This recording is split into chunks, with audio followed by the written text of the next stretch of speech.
Welcome to Strange Tales from Outer Space! Nice. We actually got that intro fucking down. You were Man. totally expecting me to say penis, weren't you? I was because during You quarter still up. did. No, it doesn't matter. You can say it now. We say penis during the show all the time. Welcome to Strange Tales from Outer Space, episode 70. My name is Doc, and as always, I have with me my awesome, amazing co-hosts, Krug Hi, my name is Krug, and I'm and an awesome, amazing co-host. I'm not done. You can't talk over me. Now I'm done. Indigo. John Cena! Oh, I forgot. Oh my god, I was hate gonna get that the meme. video, and then when we introduced myself, I was gonna play John Cena whenever Doc started talking, but I forgot. I got nothing on that one. I'll do it Look, I don't eventually. even know who John Cena is. I still really don't. I just love love the those meme. videos Weren't so you much. just talking to us about how you were watching sports. MMA. Yeah. No, MMA. MMA. Not whatever the... MMA is very, very different than wrestling. I swear to God, if you try to liken wrestling to MMA, I will do horrible things they're to your the Me same mental or body. Krug? Because I was saying, Krug. They're the same thing. Anyway. Like people fighting, right? It's the same thing. As always, we bring you the news and views around the planet's Nexus every week. Let's start off with our weeks with Indigo. my week was awesome because I had an entire week off, which consisted of me playing Fallout 4. And then I was also playing Fallout 4 Fallout 4 with a nice healthy round of... Hearthstone. Oh, I mean, change it up a little bit. It's all right. Every once in a while. No, I did that, and then Friday and Saturday, Krug and I actually worked an event together called Kenshu, which is an event we do every year, where Japanese students come into the U.S. and they spend like a week over here, and we teach them about lighting and scenic design and stuff like that, about how the U.S. does it, and it's a lot of fun. I always make a ton of new friends, and it's a great time. Yeah, for some reason, there are these girls that were calling him kawaii the whole time, and I'm like, wow, they must... It's so strange. They speak Japanese fluently, but they must not know what that one word means. Yeah, They it must was. not know what that one word means. There was an entire group of girls that continue to call me kawaii, and Also, no joke, said that they want to turn me into a teddy bear and take me home with them. that's weird. I something I just kind of realized right now is both of our names were immediately preceded by the word senpai, and I was just like, we know. You know these what people. senpai is, right? Yeah, it's like master or Okay. something, but that's or like teacher or something like that, right? Isn't it? No, If no. only they knew the truth. No. They honestly were saying sensei. Oh, I heard senpai every time. Yeah, it was It's sensei. a little bit of both. A little bit of column A, a little bit of column B. Yeah, Oh. they were saying Krug sensei. I mean, they You didn't can't say. even say it. Yeah, No, I can't. they said it correctly as opposed to Indigo's. You know, they're also white. I'm just gonna point that out to you. Ivory. Oh, don't even get me started. Don't even get me started. Anyways, Krug, how was your week? My week was good. I did the same thing that Indigo did. A little bit of detail about it, though, since my week was basically boring because I pretty much just played Fallout 4, and there's not really much to say about that, except for Fallout 4 is an amazing game. So I was in an air-conditioned room programming a lighting console, and basically, not even programming a lighting console, watching them program lighting consoles, and then when they needed help with something, I'd be like, oh, this is how you do it. Burp, burp, burp. The professor that we were helping, our old theater professor, was in an air-conditioned room teaching, like a lecture, like he does every day of his life, with a book and stuff.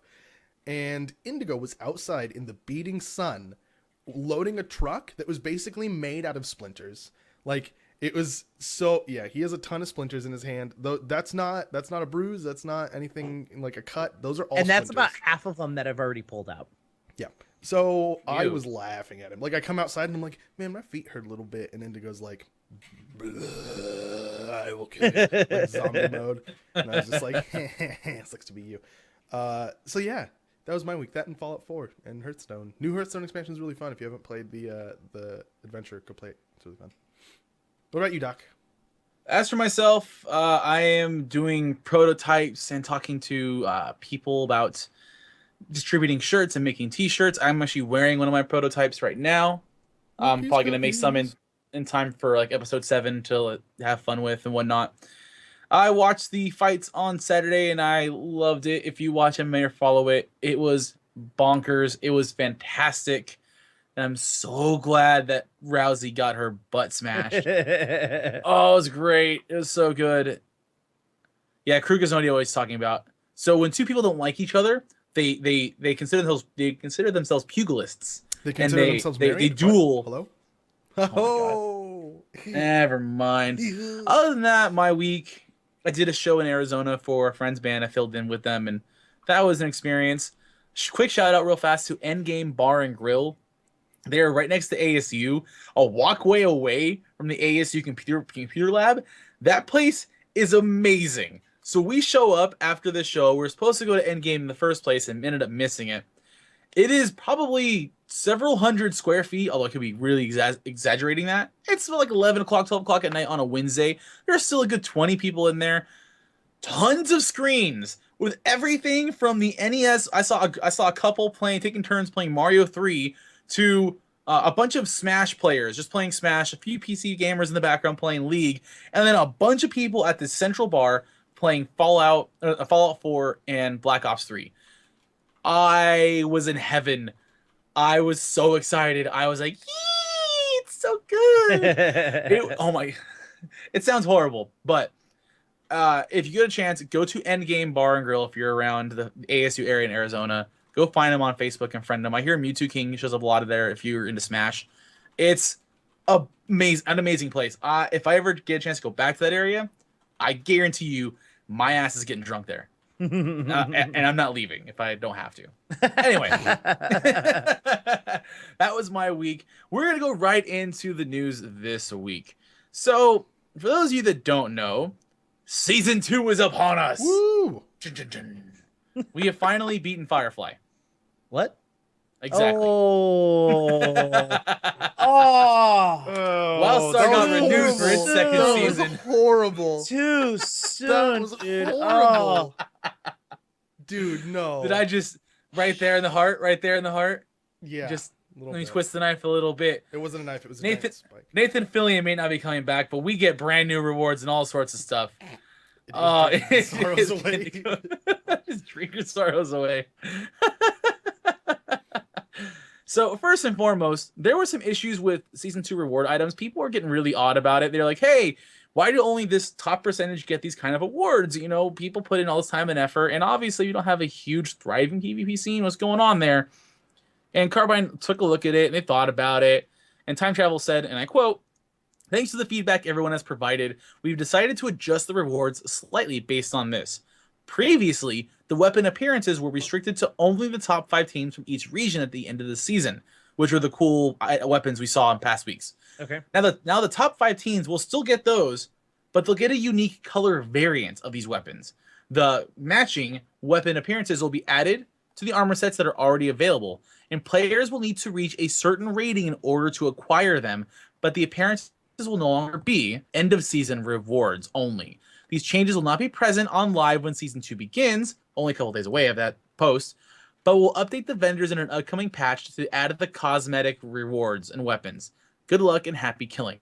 End quote. So basically, those awesome weapons are no longer just tied to the top 5 teams. Everyone gets them. If you are in a top 5 team in PvP by the end of the season, you will get a special variant color, as you know you should, because you did a whole bunch of extra work and showed you're ridiculous. So B-Pulse, congratulations on your new weapon already. Yes, Indigo. Can I not just dye the stuff that color? No, you can't dye weapons. I mean, technically, You can't dye weapons. but by default, you get really cool weapons. You know what? It might even be a unique dye that you don't really see yet in the game. You still can't dye weapons. Possible. So that's Oh yeah, that too. Ha. just saying, suck it. can't dye weapons. Said that from the beginning, so So speaking of season 2, here's a few of the cool changes. The ratings are reset. Everyone starts off at the same level. So good luck, happy killing. Enemies on mounts are now properly tinted. So there was a thing, if you hadn't noticed, if you went to say Daggerstone or Warplots, where you just saw a mass, a moving cloud of graphics and things, if your computer could handle it. Now they figured, if the enemies are tinted themselves, we should probably tint their, hoverboards and mounts, so it doesn't seem like, oh, it's your friend. Respawn. yeah, it was especially noticeable when somebody would use a Snarflinx because your character model doesn't exist. So Yeah. it's just a giant Snarflinx. Yeah. Literally, it disappears. Yeah, so it was kind of difficult to tell. Is that an enemy snorkeling? I mean, and obviously all depends on like your nameplate settings and stuff. Like I personally never noticed this because my nameplates are mostly where I look. I don't look at character models. Honestly, for the longest time, I didn't even realize that enemy players were tinted a specific color. So Yeah, but you're a spreadsheet boy. You just assume everyone is a hitbox. pretty much everybody's Yeah.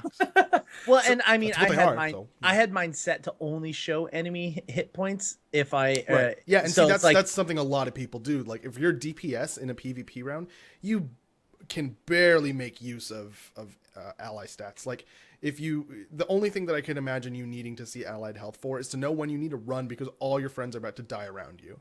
But Yeah. like, if you're in a like a coordinated PvP group, you don't need that because then people say we're fucked, run, and then you run. Like, you're not making that choice by yourself. You're making that choice with a bunch of people. yeah. So Here's the thing: in PvP, every little split second matters. that's true. Yeah. Because you may be so used to training your eyes to seeing bars only, but if that person gets a drop on you by that split second of the hoverboard flipping out or that snorkeling's coming in, that's all they need to get just enough of a drop on you to put out that opening CC or that opening damage. Yeah.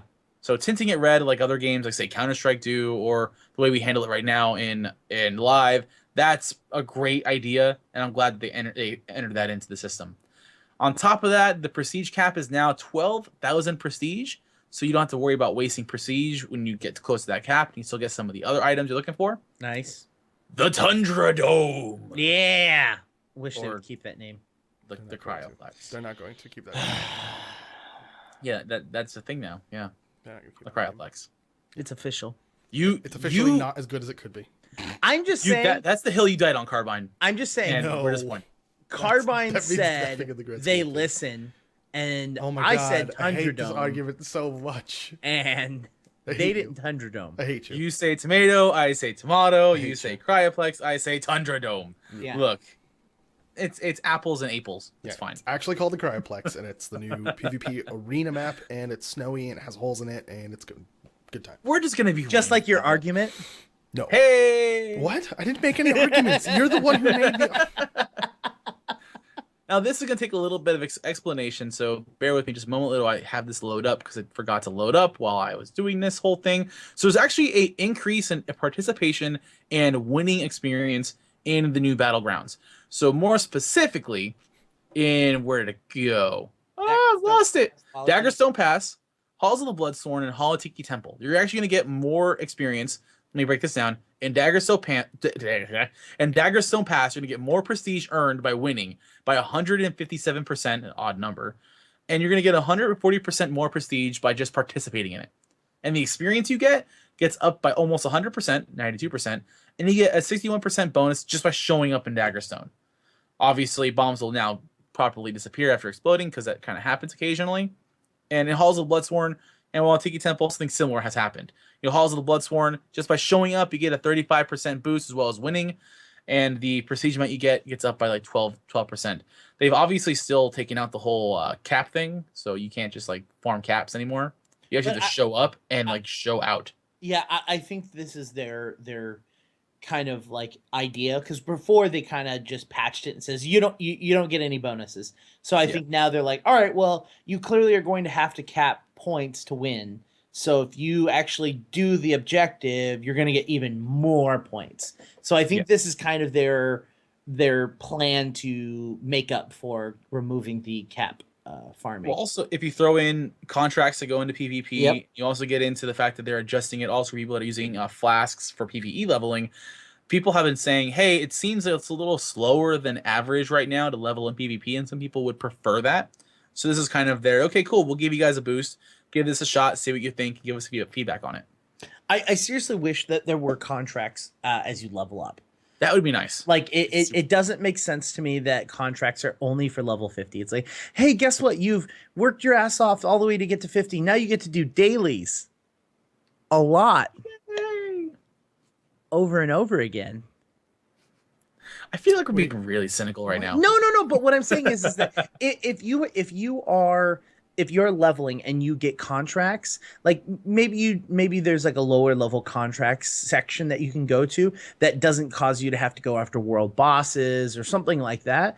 I think it would be helpful for the game because people would, one, be able to level quicker because they'd be getting the additional experience. They'd be able to start gaining the rewards on that, and I think it would be very interesting to add. Especially, it will add more people willing to play PvP or do PvE things while leveling. You know, do a dungeon. All right, I'll do a dungeon. Like, it just adds random incentive to people. Yeah, that's not totally out of the ordinary or out of the realm of possibility, because it does seem like leveling dungeons for me were really hit or miss. Like sometimes they'd insta queue or I'd insta queue into one, and sometimes I would wait for a long time while trying to find a leveling dungeon.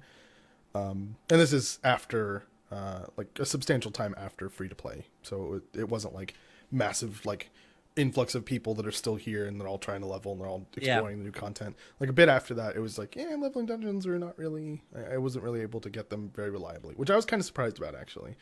And I definitely think that would help a lot with the whole leveling dungeon thing. Absolutely. Yeah. So those are some of the stuff for PvP Season 2. There are other patch notes we're going to go over soon enough, but we wanted to go over a few more things as well. So for those of you that don't know, a few months back, we realized, roughly it's the same time as the rumors of the free-to-play happening. Yeah. There's a site called steamdb.info. And what they kind of do is they keep track of what's coming in, what's coming out, what's showing up on Steam. It's kind of like an early warning system. And we got word of like, hey, Carbine and NCSoft are putting WildStar on Steam. Is database correct? Nothing's really materialized at this point, but there was an update about a day or two ago, and the Steam DB has changed. So here's the only information we know about this thing so far. They've changed the billing type of WildStar to Steam to free on demand. It's a license type of single purchase. It's available as a status, but you're not allowed to region trade or gift it. Now, the odd part is number 3, the status. This thing ain't available yet on Steam. You have to buy it from Carbine, to buy it from NCSoft, and then you download it and play it. People have been asking for a Steam version of WildStar for a while. I don't know. I mean, I could assume why. I just have been so used to just buying it directly from them or downloading it directly from them that doesn't really bother me too much. But apparently, it's still really wanted. What do you guys say about this? Well, I think adding it to Steam is just going to increase the player base because, okay, you know what I mean? Like, think of it this way: how many Steam people like just surf the shop? Like, I know I do on a regular basis. Okay, and so and how many people have Steam? You know, the thing is that by adding it into Steam, what they're doing is they're basically creating a huge marketing place for them.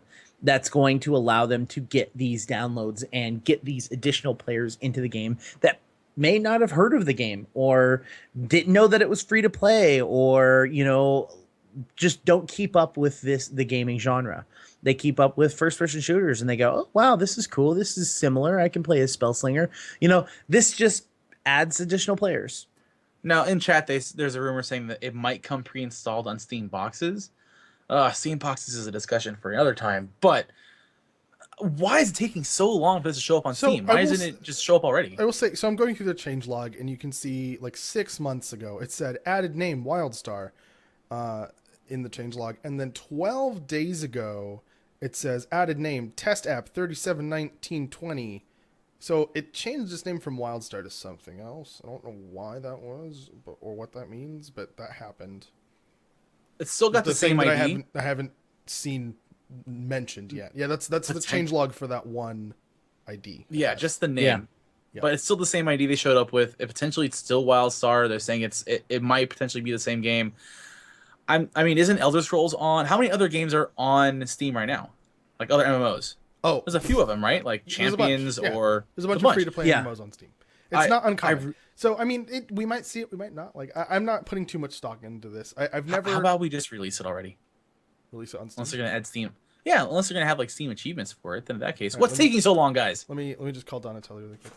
Hey, buddy, how's it going? Yep. Yeah, oh, let me somehow. Yeah, let me go call Tony. Oh, that's 2 today. That is 2. You're a horrible person. You're actually a horrible person. Oh, I'm going to hell in a handbasket, and you're all coming with me. Tony, yeah. I'll tell him to go fuck himself. Okay. Tony says, the best part is that exchange could actually happen. It's true.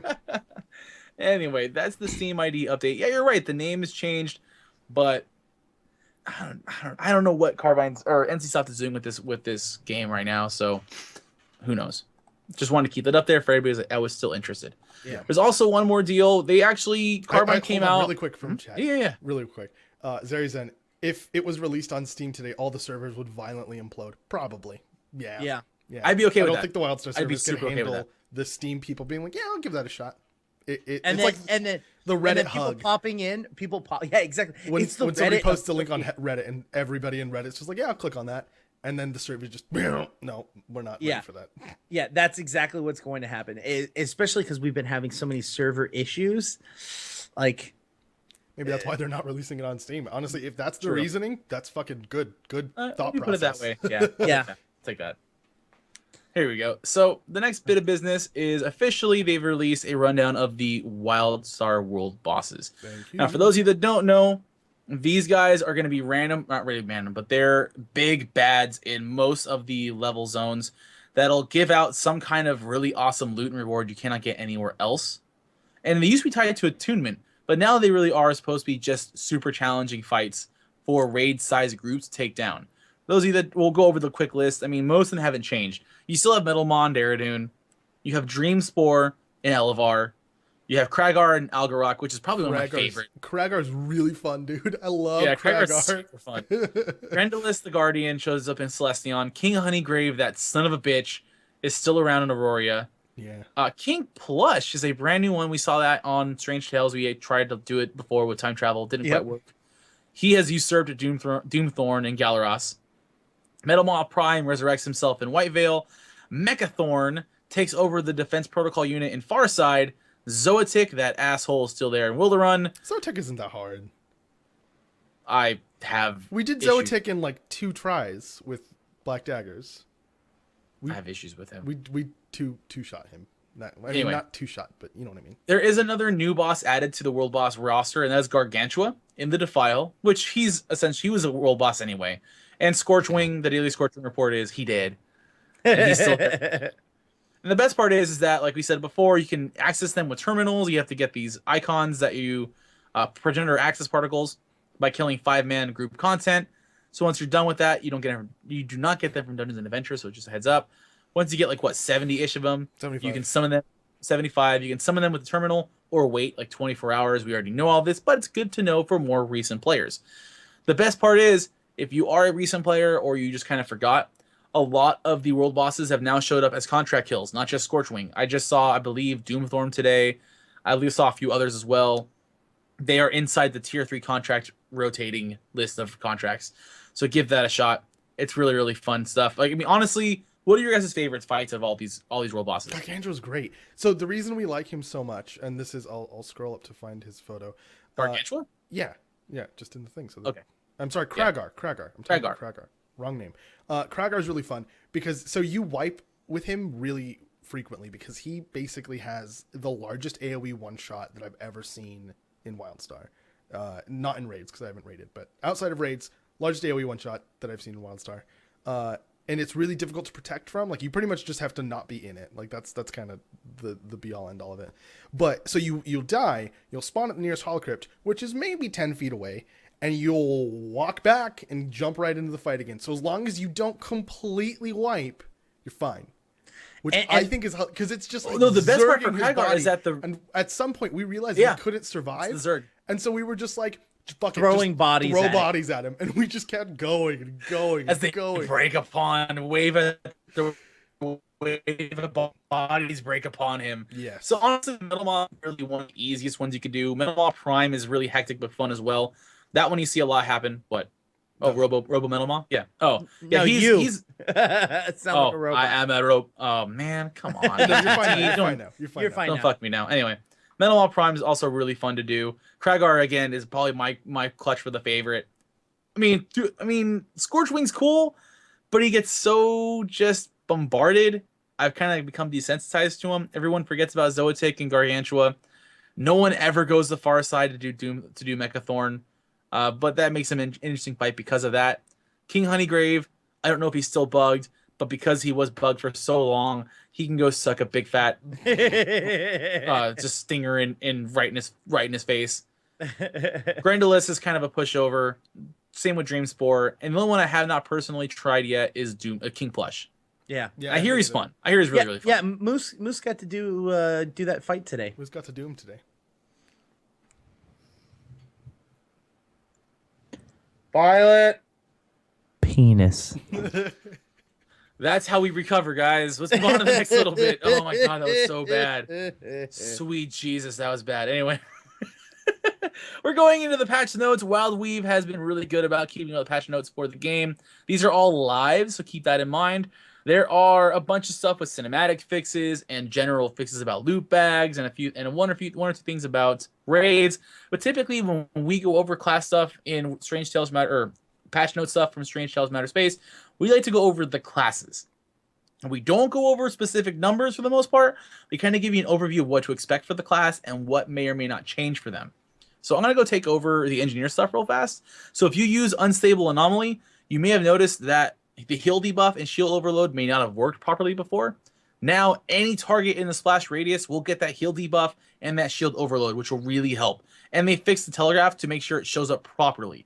This is something you really see more in PvP, Unstable Anomaly. Sure. Because that heal debuff and shield overload will really be helpful for your group.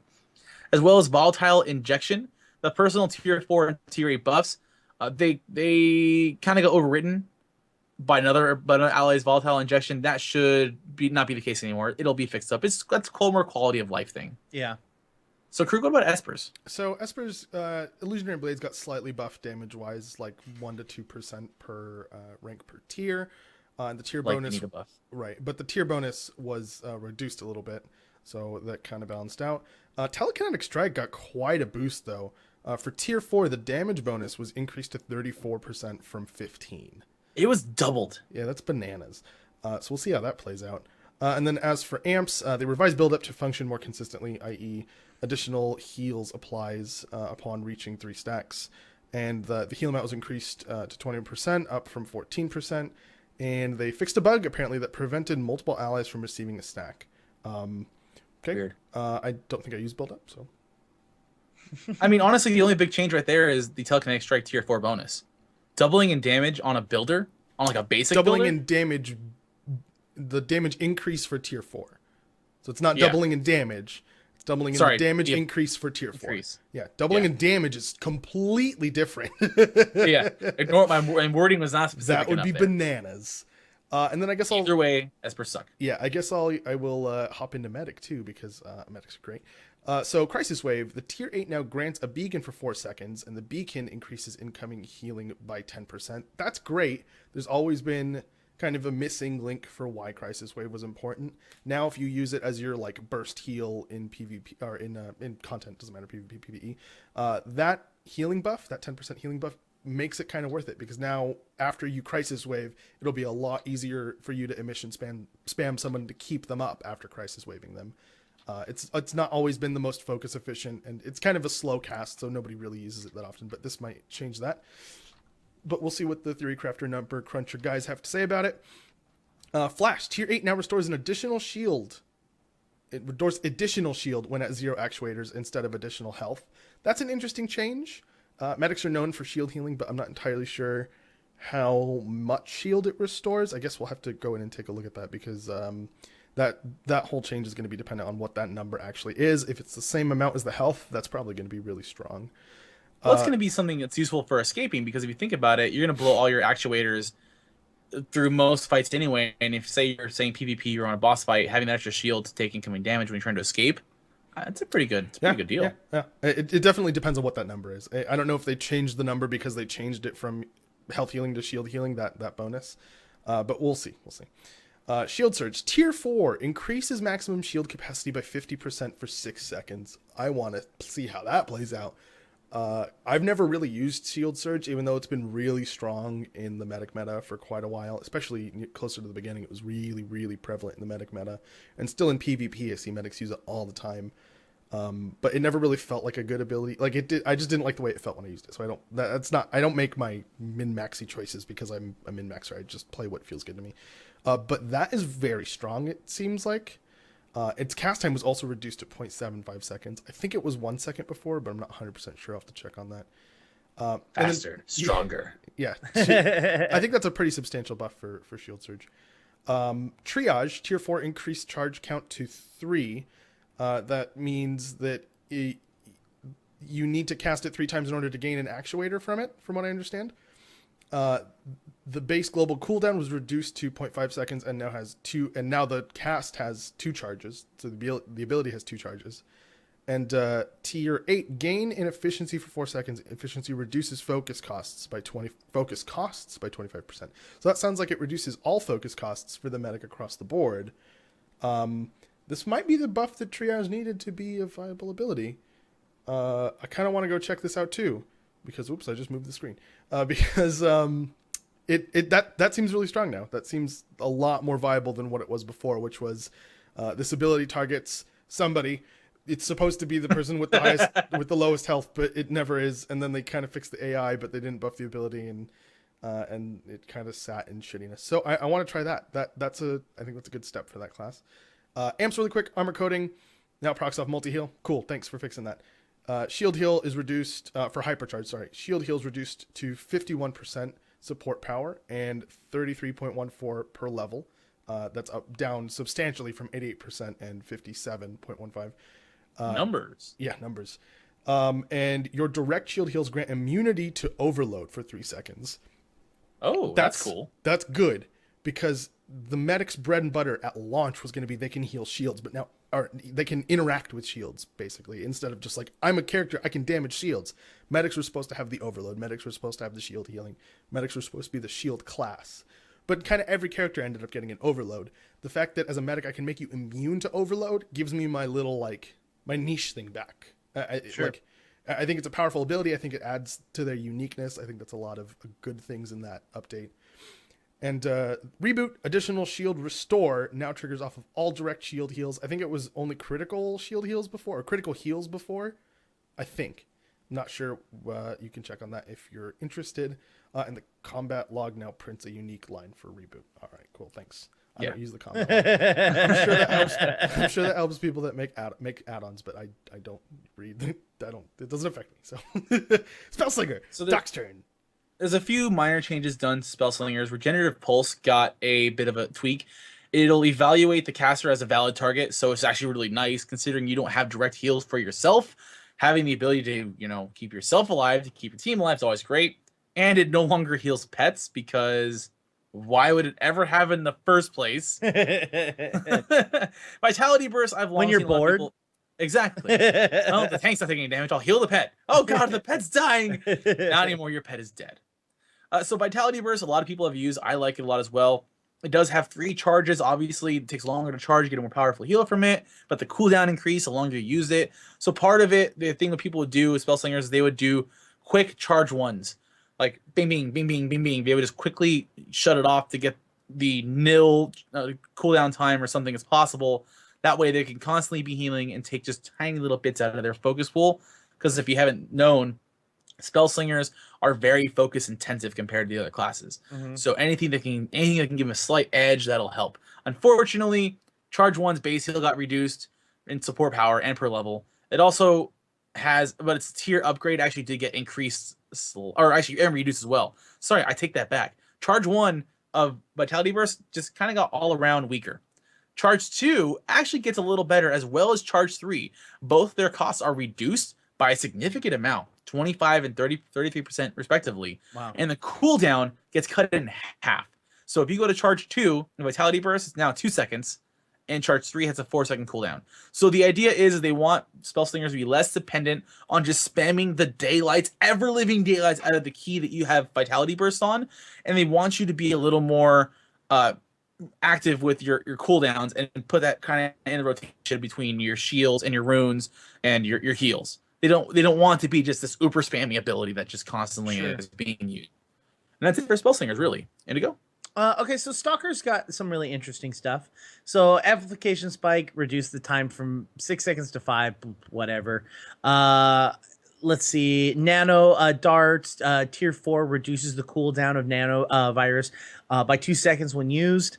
Okay, you're getting to do things more often. I guess that's cool. The nanovirus increases damage a little bit. Change the mark mechanics to damage over time. Okay, not really spectacular. But the thing that I actually like is steadfast. So steadfast now grants 100% chance to reflect incoming damage for 1.5 seconds plus 1 point no I'm sorry plus 0.125 seconds per tier. This buff is removed if stunned or knocked down, which is not really a change. Now starts with 2 ability charges and regenerates charges every 30 seconds. So normally you just get the one. You get the one and you use it and wait until the cooldown. But now you're actually going to get 2, which is really nice for tanks, because that was something I used a lot as a tank. Is, oh my god, a huge fucking thing that's going to come my way. There's no way I'm going to dodge it, or I have to take this because I have to focus the damage this way so that the rest of the party can stay out of the damage. I can hit steadfast, not take the damage. Now I can use it more often, and then they're also increasing the charges at tier 4. You get both of them every 30 seconds, which is awesome. Which is nice, because now when I scream Indigo stop taking damage, you can actually stop taking damage. Exactly. So I think they were more looking looking across all of these changes. They were really focusing on stalker tanks, in my opinion. Everyone knows that stalker tanks are kind of a problem right now. Not in a good way, like they're fucking OP and really amazing, but like kind of suck. So I think this means that they're actually looking at stalker tanks, and it might be a viable tanking position again. So we'll see what happens. But that's pretty much it for stalkers. Yeah, and there's nothing really for warriors. So hey, warriors, you're in a good spot right now. You're amazing, warriors. You know when no changes need to be You done. are totally average. Good job. Honestly, the only major change in these patch notes that would concern other players is going to be into the dungeons, and one specifically for us because we don't talk about Skullcano. Skullcano got some changes. Oh yeah, is it fucking So easier? we're talking about Skullcano. I don't know if easy is the word for it. I mean, honestly, that dungeon is super fun and challenging up to the very end. And if you've ever seen our live streams, you will see how good of the group we get, regardless of the combo, and then just get murdered. Yep.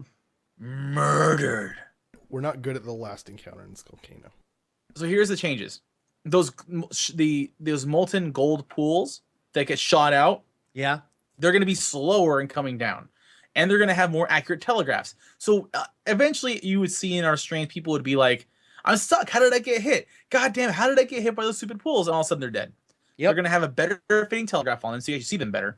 And thank whatever maker, someone said, maybe they're a little too close together, guys. We should probably space them out a little bit. So not only are they a little slower getting down there, they're going to look like they're supposed to be fitting, and they're going to be more spaced out for. So easier. No, come on, stop that. I didn't think they were too close together. No, they were pretty damn close. That's bullpucky. There were times where we had to like hug the very edge, and I was seeing people fall off. That's how you into do the center. That's how you do it.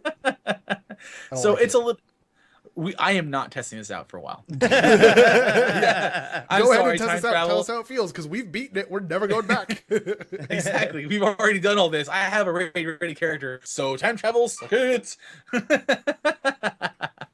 And I know in chat, some people were like, this is way too easy now. I don't know if they actually played it or not. People were like, oh, thank God. Well, I mean, we don't know. Honestly, like, those spaced out could mean like instead of 3 pixels, it's 4 pixels. In which case, yeah, I'm like, that's true. Good job, Carbine. That didn't do fucking shit. And here's the thing: if you have low latency, Skullcano's not that bad on Mordecai. But if you have issues with your provider or your location, those lasers and those pools are god awful.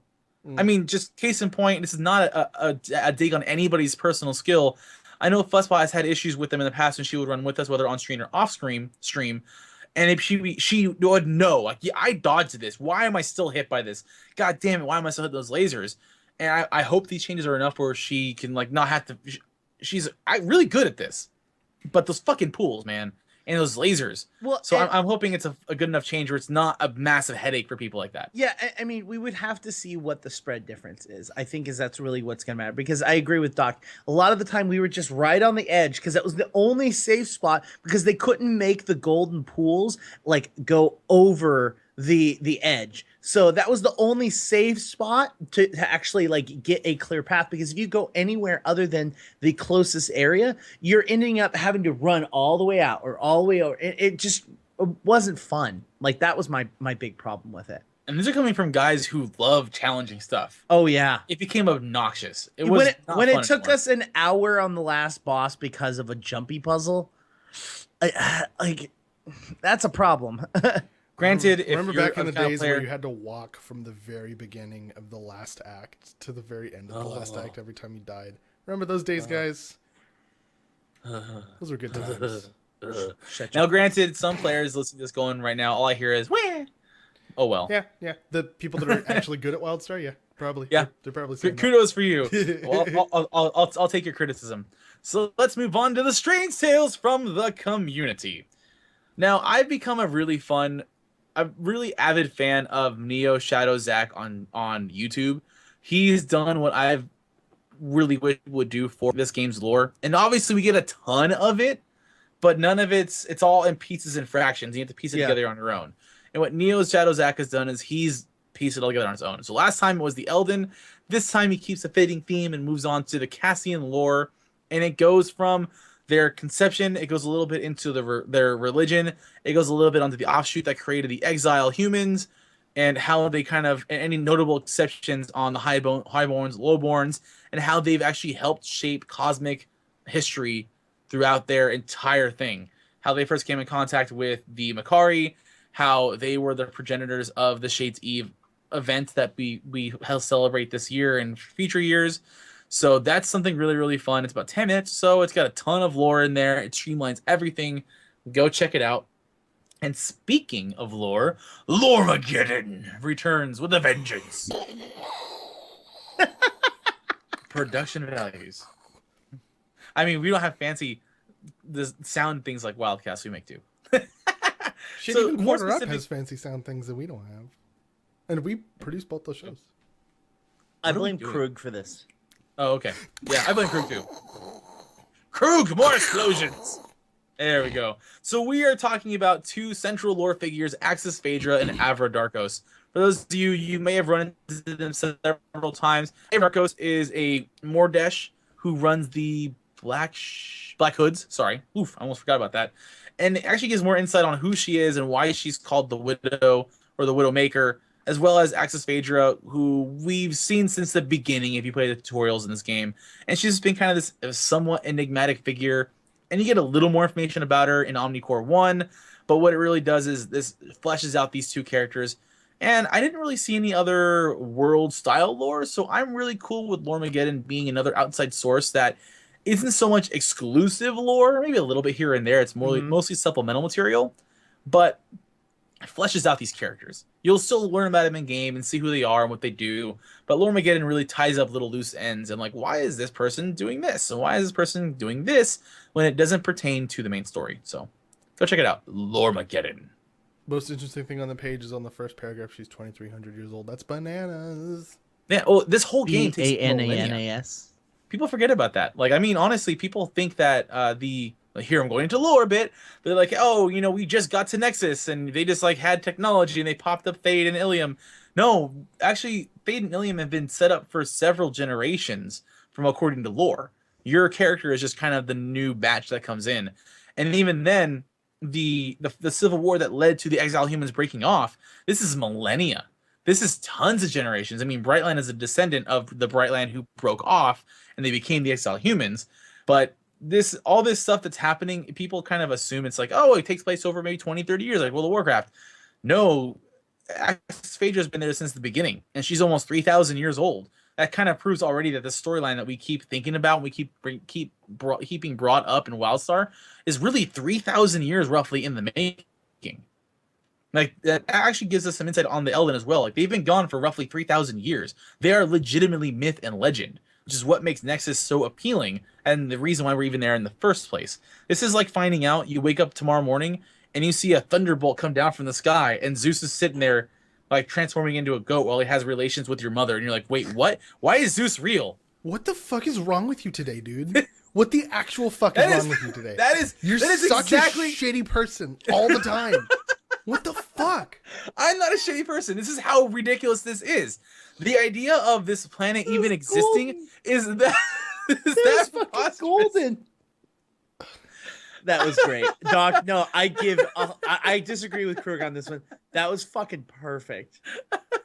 Thank you so much.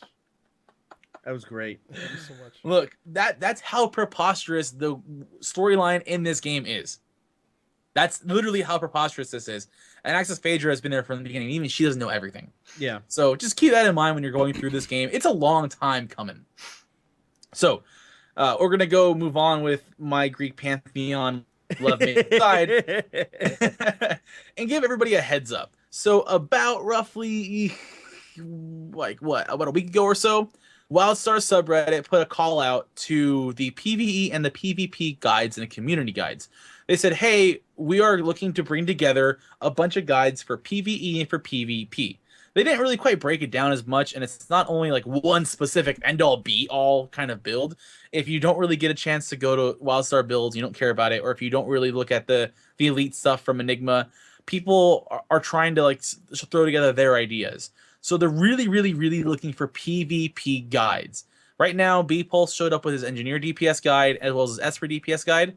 There are two other users that brought together some medic guides, and Shackleberry brought some Stalker stuff in, as well as another experimental core fill-in kind of vibe. They're still looking for Esper healers, medic healers, spell slinger, DPS, and heals, all that kind of stuff. Yeah. And even guides that are more arena specific as well, because what you're going to use in arenas is much different from what you're going to use from RBGs. So if you have been playing a lot of WildStar PvP lately, or you just kind of want to see, this is the beginning of my build, let's go work through this and find what really works for characters. We're not looking for the min-max it, we're just looking for different opinions. Go to this link, go read about it if you're not a PvPer, and go contribute if you are. So that's something to think about. Yeah. It's I great. always love these crowdsourced like help people understand the meta things, because metas in general are kind of like a necessity in games, but also kind of like having a super complicated meta like most MMOs do is obviously very detrimental to the player base, because you have to like research and understand it in order to be viable. And then you don't, because you don't realize you have to, and then you suck, and then you get bored and stuff like that. So having places like this having places like this where people can go and get like up-to-date information on the meta. That's the other thing. Like you can go like WildStar meta and get like season 1 info, and you're like, oh well, and this isn't viable anymore. So like having a place to go that can keep you up to date on the meta is really important for I think any game, and the community like crowdsourcing nature of this one I think makes it really nice. Yeah. So definitely go check that out. Please go please contribute if you can. They also do say that they have the PvE guide somewhere in here on the helpful links on it. Just contribute, or just read about it, see it evolve, and have fun with it. So we want to give a really big shout out to the community, and specifically two people in general, Clover and Jazzy. You've heard those names before. They've both been on STOS. They've both been on other things like Geeks of Nexus and Wildcast. They are phenomenal women that have put together some great stuff for them. And they said, hey, we love pets. We love dyes. We love other awesome, cool, collectible stuff. Let's put it all together and help make it easier for you. Like you've seen this on Warcraft sites like Warcraft and Pet Guide. WildStar Data Cube, and we've talked about it before, is finally officially live and launched. Yep. Basically, what this is a lore collection and item collection guide. We're talking about pets, mounts, dyes, and toys. So all those things you see people have little like blimps running around them, or you want to figure out where the Gimpacabra is, which is not the actual name for the Gimpacabra. If I'm not mistaken, the name is like the Elite Darkspur Champacabra. Elite. Yeah, you had those two words backwards. Yeah, it's a Gimpacabra. Yeah. That's really what it is, and it's super cool, and I want it. They actually tell you, whether it's going to be a reward, like a cosmic reward pet, like the little beast, or if it's going to be something you get from quests, or if it be something that's no longer available. And they even have little flavor text like the Lop quote, "We're not sure what it means when you're keeping sentient beings as pets." Yeah. I would rather have a Lop class or race, just saying, Carbine. Want Lop spellsingers now really badly. Anyway, go check that out. They even stuff I didn't realize. Like, I didn't realize the Chua Enhanced Pumera is actually not longer available. It was only available for a limited time through time-gated stuff, kind of like the Fezzes we all got here. They did the same thing with items. They did the same thing with lore. They're still working on that. They also have player resource guides, like Red Velvet Ninjas, Wildstar Base. I think they're called Early Game now. Jab It Hole. Because honestly, guys, just go check it out. It's great. Yeah. I mean, we're not shilling it because we're also in the podcast section. It just legitimately is another bit of the community that we would love to just promote. Yeah, and, I mean, and I help don't know if go. this is something that'll offend people, but I guess full disclosure, we host this site. Like this. Oh yeah, full disclosure is always great. This site is hosted by me and Indigo. We pay for the hosting. Rest at ease. Rest at ease. Yeah, Clover has complete control over it. We take We take no nothing ownership of this. All this work is 100% her, 100% Jazzy. I think. Yeah. There are a bunch of content creators involved with it. We are not involved with it. So all props to them for getting stuff done. We just wanted to give them a place to host it. We already had hosting, so we just offered them a spot. That's it. That's if that makes you angry, if that doesn't make you angry, if that makes you angry, I really don't know why. We're just trying to help our friends. And you can go fuck yourself. Yeah, I guess if that makes you angry, you could probably go fuck yourself because don't really care at all. But don't besmirch them because you don't like us. Right. Yeah. Oh yeah. Absolutely. They are fantastic. They do their research. They know what they're talking about. I think there's So even go check out about Wild it something that says that we host them. Yeah. See, full disclosure's already there. I moved the window again because I keep forgetting these aren't locked. But anyways, wonderful site. Go check it out. It's now, as we get close to the end of today's show, I really wanted to do a shout out to a character in game. I saw this happen on Reddit. Now, there is a specific thing in PvP where you they call it obliterated, and you actually have titles. You have like the thrashed and whatever else. And the amount of people you have to murder and eviscerate and vivicize and dissect and eviscerate and slice and dice twice. through. You said eviscerate Because two times. that's how brutal you have to rant. be. And Fight Club shit everywhere. Anyway, Nguyen Trulini was able to get the assassin, and literally that means they've killed off 25,000 players. Well, it means they've killed off 10,000 players, but they have killed off 25,000 players because that's their progress towards the next rank, which is obliterated. I don't know how many people have this, but when I saw this, I was like, damn, you killed 25,000 people in PvP. You're fucking bananas. Also, he's a warrior, so I'm like, that makes sense. And it excludes arenas. Yeah. So it's only PvP and world PvP. So just hats off to Nguyen, really. That's fucking amazeballs. Yeah. Yeah. So we have a little bit of time. I wanted to mention something that kind of bugged me, and I was hoping you guys are okay with it. Okay. So there was some announcements this week about the limited time mounts. My Little Pony, My Little Pony. Oh my god, Moose made a video with the cash shop update, and when it showed the little pink pony, he started playing the My Little Pony song, and I literally fell on the floor laughing. It was so funny. It's up because they don't know. There are two new items on the cash shop. They are the Strange Snarflinks and the My Little Pony Equivar. That should be the name. But if I'm not mistaken, they're tied to a current PvP weekend happening right now that ends tonight as of the end of this recording, like towards the end of the night. Continue. So you can purchase these things with cash shop money, moolah, for a limited time for $15. Equivalent. Yeah, equivalent of $15. And it's a limited time offer. It's single person use. It's $15. Like I'm having a really hard time with the cash shop right now because the first round of cash shop stuff went out and we started screaming, guys, no. Hey guys, this is a bad idea. Like, you guys need to make these mounts. If we're gonna buy these things, we're gonna spend real money on this. It's got to be multi use. At the bare minimum. At the bare minimum, please do this. That's an investment.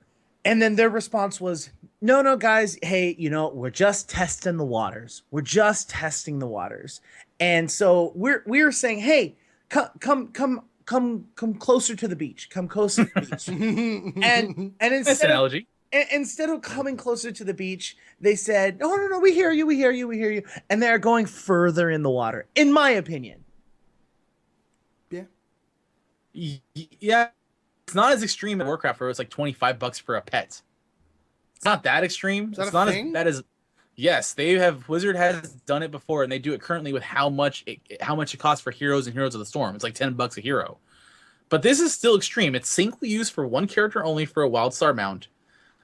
The time exclusivity I don't mind so much, but I'm gonna have to agree with Indigo here, and not just because he's my co-host.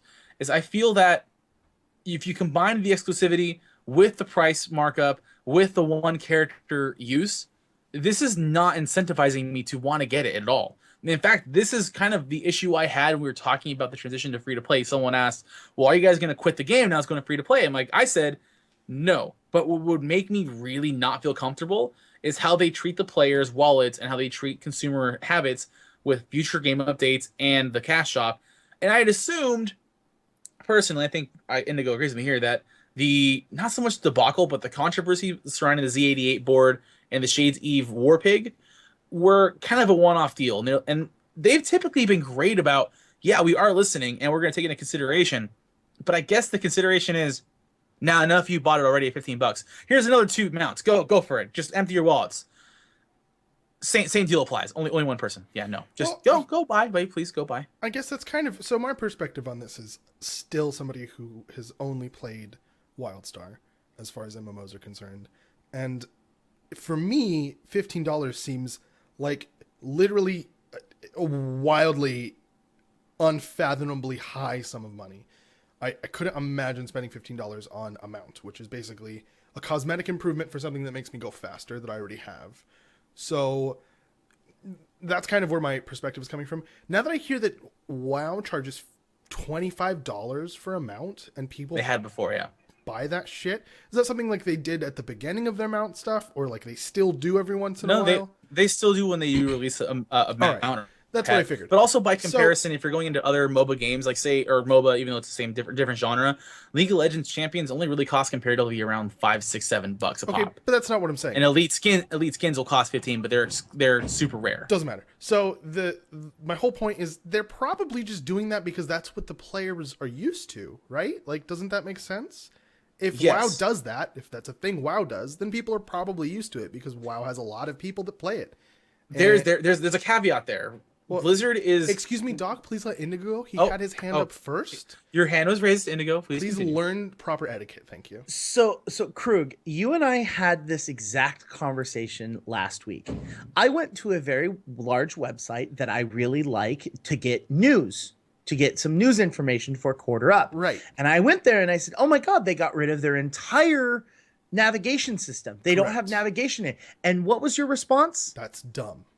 And you said, this is proof that we shouldn't do what larger companies do just because larger companies are doing it. You're misunderstanding me. I'm not saying that's smart. I'm not saying it's smart. I'm just saying that's probably why they're doing it. It makes their mindset make sense to me now. That's probably the mindset they have, right? Like, I'm not saying, hey, it's a really great idea for you to copy WoW, the game that has like umpteen million people that play it, and you don't have umpteen million people that play it. That's not what I'm saying. I'm saying that's probably what they're thinking. WoW is doing this, and WoW has umpteen million people. That probably means that we should do it too. And I still stand by that statement. Just because somebody enormous is doing it doesn't mean that you should do it too. Enormous people play by their own set of rules. Amazon doesn't have to follow website SEO. They're fucking Amazon. Any link that comes from an Amazon page is golden in the eyes of a search engine because it's Amazon. Okay. Now, I'm not saying lower the price because I'm poor or I'm unemployed and other people are poor and unemployed too. The reason I say maybe you guys should rethink how much you're charging it for and your limitations on it, I don't care about time exclusivity. That's fine. But I feel you put the other two factors into it, it's a little too much. If those items were cheaper, or if they even were worth Omni bits as well, but a ludicrously high amount of Omni bits, I think it'd be a more fair trade-off. But they were multi-claim, I believe you would actually see a higher volume of sales that would make up for the $5 loss per unit you would sell on it.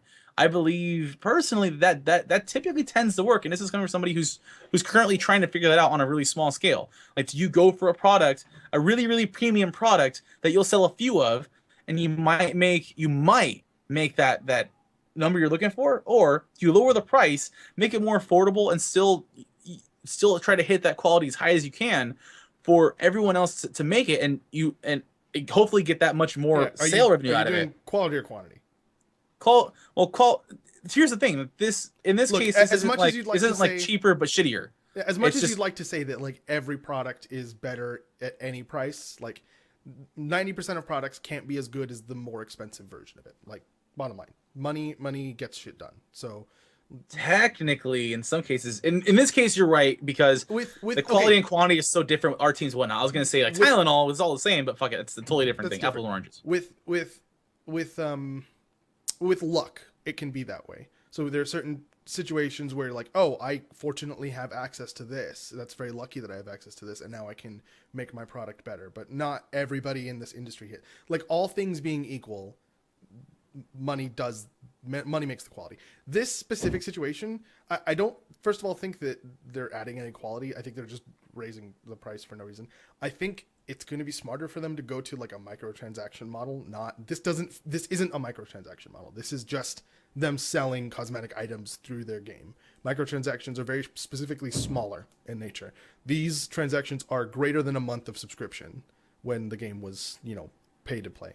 So I think microtransactions is something they should probably explore at some point, because they need to not drive people away with the cost of things. Like, and maybe I'm wrong. Maybe a shit ton of people are buying these things at $25. I mean, Well, and we don't Can't have imagine numbers. that. We don't have numbers. We don't have know numbers. any. Yeah. And I doubt mean, they're gonna release numbers. and the conversation there's no that way. chat's kind of having is like, well, it's possible that they may change it, that it's no longer single use and it can be across all your characters. No indication. That would, one, no indication that they're going to make that change. They just said, oh, we're just experimenting. Two, if they did that, they would piss off so many people if they decided to change it and retroactively make it happen. Yeah. So you got one Z88 hoverboard. Well, now all of your characters have it. If you had bought more than one, you're going to either demand a refund for at least some of them, and Carbine's not going to want to give people their money back or their coins back or whatever. So they're either going to have to take a hit on that, or you're going to have a whole bunch of people going, I would have bought that if it was multi, but because it wasn't, and you decided to change way after the line, and I don't have the option of getting that mount ever again, like, fuck you. Like, that's bullshit, So I'm not going to. I haven't purchased anything on the cash shop whatsoever, as of yet. Even with coins, I don't even think I've spent Omnibits. But I'm not liking the direction of the cash shop. I have to agree, and I said it before. Everyone's like, "Yeah, this that," but I digress. That's something that I know we wanted to bring back again because it's still an ongoing topic in this community. So we put in our 2 cents. Krug makes a very valid point that these are premium items in that sense, and they're right. They're premium items. No. I guess I don't think they're premium items. I think Carbine expects people to pay premium prices based off of their games. Don't think they're premium items. I think they're just fucking. Oh, sorry. I'd nothing. assumed you were agreeing with that stance, but really, you realizing that stance. Yeah. Okay. I'm just realizing that's what they expect because WoW Yeah. exists as a thing. I didn't have that piece of information before, but now that I do, I can kind of see their mindset. I still think it's dumb. And as a quick edit, obviously, by the time this podcast comes out, it'll most likely be done. But if you're listening live right now, you still have until Tuesday, which is, I believe, what time is it? The 17th, before Yes. this event ends. You will no longer be able to get the Strange Snarf links or the Lion Little Pony Echo Bar. I just want to point out to everybody listening and everybody watching that I got a new computer recently, and I have forgot to set it so that it doesn't go to sleep. So both of my screens just turned completely black, and my heart just like dropped in its chest. I was like, "What the actual fuck?" And then I wiggled my mouse, and they came back, and I was like, "I'm a fucking idiot." Anyway, we're coming up on a little over an hour now. Yeah, we are. We figure this is the best time to end it for the audio portion. We are going to stick around and try some live streaming, some other stuff. But for now, Indigo, where can we find you? You can find me on Twitter at IndigoJonesQT. You can also email me at indigo@qtimes.com. You can email all of us at stos@qtimes.com if you have comments, questions, concerns, just want to tell us how much Krug smells. just let us know. Send it to us there. Krug, where can people find you? You can find me at KrugQT on Twitter. You can also email me. That's my preferred method of communication. My email address is Krug@qtimes.com. That's CROOG at QUEUETIMES.com. And as usual, you can always reach me through smoke signals. Yes, and as for me, Doc. And as for me, you can find me on Twitter at DocQT is the best way to get a hold of me. Keep an eye out for some fun stuff in the future. I'll let you know what's going on. As for the rest of us in Strange Tales from Outer Space, this is episode 70. 1 plus 69. And one chip. We are Doc, Indigo, and Krug. You guys have fun. We'll catch you next time. Bye. Hi, everybody. Krug here. If you liked the video, feel free to like and subscribe. And